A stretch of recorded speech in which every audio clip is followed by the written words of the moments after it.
By mid-February, all of these planets will have moved into Aquarius. What does that mean for you based on your rising sign? Stick around and find out. Okay, first let's talk about Aquarius. Aquarius is represented by the star, and this energy is of your hopes and dreams, your biggest aspirations. It's also about how you represent within the whole, within the collaborative group. This is you standing out in a crowd. It's what you bring to the table. What do you have to offer that can help further humanity, further the community, and bring your resource to the discussion? So this is the energy of Aquarius, and this is the energy that we're going to be in for the next 20 years with Pluto in Aquarius. And if you don't know what I'm talking about, I will put a link to my Pluto and You video, and this is where I discuss the movement of Pluto out of Capricorn and into Aquarius. So we have Pluto in Aquarius for the next 20 years. There will be an exception later this year, but pretty much for the next 20 years, Pluto is in Aquarius. But until mid-February, the sun is also there. So these two energies, they're so close together in their degrees in the sky. This is called a cazimi. Means is the planet or planets that are near the sun are really, really amplified. It's like they've been turned up to 11. Okay, Libra Rising, as we start the beginning of the month, both the sun and Pluto are already in Aquarius. Aquarius is your fifth house. The fifth house is the house of recreation, creation, and procreation. It's the house of fun and games, of romance and pleasure, and generally experiencing the joy and expression of childlike behavior.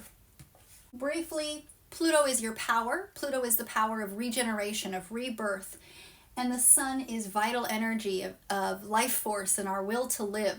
So Pluto and the sun in your fifth house are really bringing out that expression of you wanting to rebirth yourself, coming out as a whole new person in your creative expression, in your ability to find pleasure and to feel pleasure and to do recreational things, to experience romance, as well as sex. The fifth house is the house of sex, and sex leads to procreation. So the fifth house is a time of dealing with children. Maybe it's your children, maybe you're birthing children, you're creating children, maybe you're teaching or taking care of other children, maybe you're creating group activities like fun and games that have to do with children or romance or pleasure or something in that effect. So the fifth house is really like a fun house. It's a great house. It's where we find our creative expression. So this energy going through your fifth house for the next 20 years is really going to be enhancing that. With the sun there, it's shining that spotlight for the next month on that who you are, your creative expression, who you are individually and how you show up creatively and what you can create, what you make of yourself. So on the 4th of the month, Mercury, or the magician, the energy of manifestation and creation, moves into this fifth house. This brings out innovative communication. Aquarius is the sign of innovation and technology and originality and standing out within the crowd. So Mercury, bringing that energy of action and creation to this fifth house, brings out that innovative communication. It brings energy to your creative processes and to your creative self-expression. It brings messaging around that. You might be thinking, your intellectual mind, your fundamental thought processes are about your creative self-expression right now. That's where your mind is at. On the 9th of the month, the moon, or the high priestess, will have made its way into Aquarius, into this fifth house also. When the moon and the sun are together in the same house, in the same sign, they are harmonizing in a new moon. So they're working together, they're collaborating in this new moon energy. And the new moon is the new moon cycle. So it's a time for us to start fresh. Replan, do it again, start over, reset, hit the reset button. It's the on-off button. You are ready for a fresh start in this area of recreation, creation, and procreation. So with the moon, this new moon in this house, this is a transformative and intense energy influencing your creative expression and influencing your personal passions. that's all wrapped up together in your creative self-expression and your ability to not just put out what you love, but feel love, to be worthy. The fifth house is about embodying worthiness. You are worthy of putting out your creative expression. Now on the 12th of the month, Mars, the planet of action, of raw energy, or the tower, Mars moves into this house, into Aquarius in your fifth house. So Mars is raw energy life force. Mars brings that energy and that aggression. And it's not aggression in a bad way, but Mars is aggressive. Mars doesn't let anybody stand in their way. Aries people are ruled by Mars. So if you know any strong Aries people, they're very pushy. I'm an Aries sun. I have a very forceful and aggressive way. I'm sure most people can tell you. I am not a shrinking violet in any way whatsoever.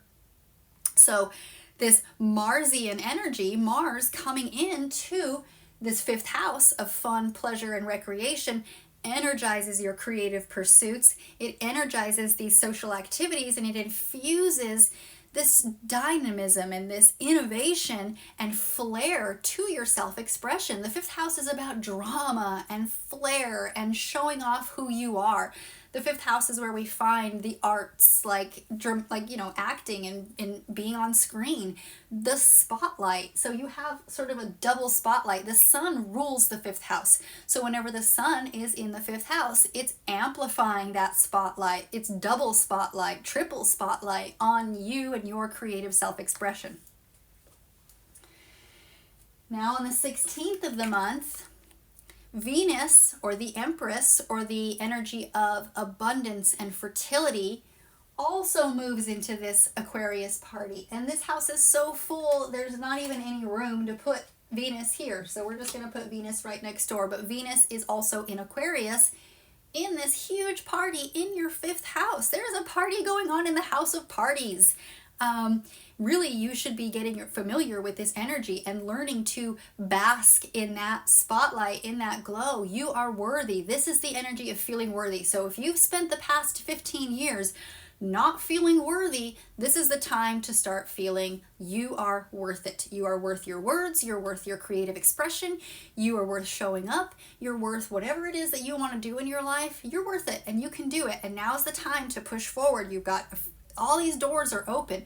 By the 27th of January, all planets, every single planet in the sky will be in direct motion. There will be no retrogrades until April when Mercury goes retrograde. But until then, so from the end of January, all of February, all of March, and half of April, we will have all systems go, all planets in direct motion. Everything is moving forward for you.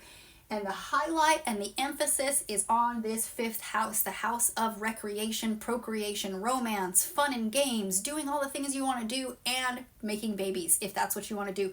Or making a baby that doesn't have to be a human. This can be your creative project. This can be some sort of manifestation that is going to be with you and be almost a companion to you in your creative self-expression.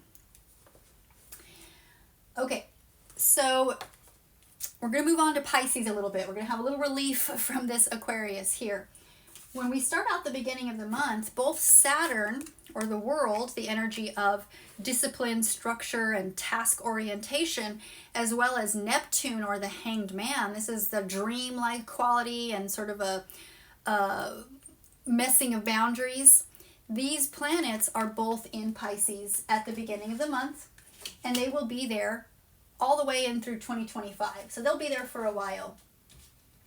So we'll just briefly touch on what that might mean for you, Libra Rising. With Saturn moving into Pisces, Pisces is your sixth house. Your sixth house is the house of what I call the daily grind or survival mode. This is the house of mundane activity, your work environment, your responsibilities, you being an adult. This is the house of adulting. This is where we find our service to others as well as service to ourselves in the form of taking care of your health and your habits. House of health and habits plays a big role in the house of addictions. So if you have any kind of addictions that you're trying to deal with, that you're trying to break free from, this is the time. The doors are open. Everything is ready for you to free yourself from those addictions or those obsessions or that self-destructive behavior. Now, Neptune, moving into this house, Neptune rules Pisces. So the Dream King is at home in the dreamland, bringing out a lot of that watery, it makes it foggy. It makes the energy almost like when you're underwater. It's very difficult to discern boundaries. So Neptune here can bring a period of heightened sensitivity and potential challenges in maintaining clarity and structure in your daily routines and in your health matters. The waters are kind of muddied. It's not as clear. You can't see clearly what the path ahead is. You might be having a lot of challenge figuring out which way to go and who to listen to, because there's a lot of information and you're unable to discern the boundaries. The boundaries have been muddled. That's the energy of Neptune and Pisces in this 6th house. Now, on the 18th of the month, the Sun will move on into Pisces, out of the house of fun and games and into the house of the daily grind. That's a big shift. So the spotlight is no longer here so strongly on your creative expression. Now you're having to realize, well, there's some there's some adult responsibilities that go along with that house of fun and games. So the spotlight shifts a little bit onto a little bit more mundane things and how you have to take on responsibility in order to survive and maintain not only your daily routine but your personal health and habits. So the Sun entering the 6th house brings a period where you are focusing on your healing, on your service to others, and you have a heightened awareness of your interconnectedness between both your spiritual well-being and your daily routines. Now, on the 22nd of the month, Mercury, or the Magician, also moves into Pisces, into your 6th house. So Mercury takes that message away from the area of recreation and procreation, and it focuses the attention and your intellectual expression on your daily routine, on the daily grind, on survival mode, on adulting. This is a period of intuitive imagination and communication in those daily routines. So Mercury's bringing out that message. Because it's the house of Pisces, there's already this sort of unconventional and dreamlike filter to your daily life, to your mundane routines. So Mercury is bringing out that message. So on the 24th of the month, the moon will have moved all the way around over to Virgo. Virgo is the opposite of Pisces. So when we have the moon in opposition to the sun, this is a full moon, and that creates a conflict or a separation of the energies between two opposing houses. And what it does is brings to our attention the need for creating balance between those two things. For you, Libra, the sun is shining the spotlight on your mundane life, your daily life, the, survival mode, reality, adulting. But the moon is over here in your 12th house, which is the opposite. That's the house of fantasy, of dreams, of non-reality, of spiritual self, of your soul self. This is showing that you need to find balance between your practical responsibilities of daily life and your desire to seek out a more spiritual and soulful situation. So you have this heightened awareness of the intricate details of life, of responsibility, of maintaining who you are, versus this potential tension, between these practical aspects of life and your spiritual desires. The 12th house is where you go to isolate yourself and to tap into your spirit or your soul self. The 12th house is the last house before we enter again into the first house before we're reborn. So it's where we're shedding our skin, where we're shedding all of this other baggage that we've picked up, and we're exploring ourselves on a soul level. And a lot of times that can be an isolating situation, or you maybe want isolation.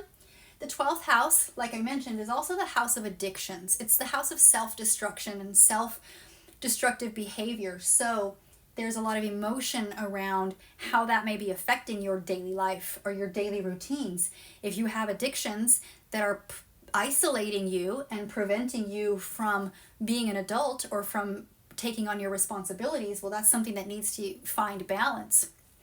another warning about whenever the moon goes through, or whenever any planets go through the 12th house. The 12th house is the house of isolation, be it something that you've desired or forced isolation. And forced isolation can be jail or prison or imprisonment of some sort. So looking at all this energy that is forcing you to address your daily life and your daily routines is part of that daily routine, is part of that health and habit, something that is potentially self-destructive that can land you in jail or prison or some other type of isolation. If so, this is the time to address it. This is the time to take responsibility and to change what's happening on your daily life so that you don't end up self-destructing in the 12th house. This urges balance between what is tangible and what is fantasy, what you can actually have an effect on and what is just not within your grasp, what is not reality.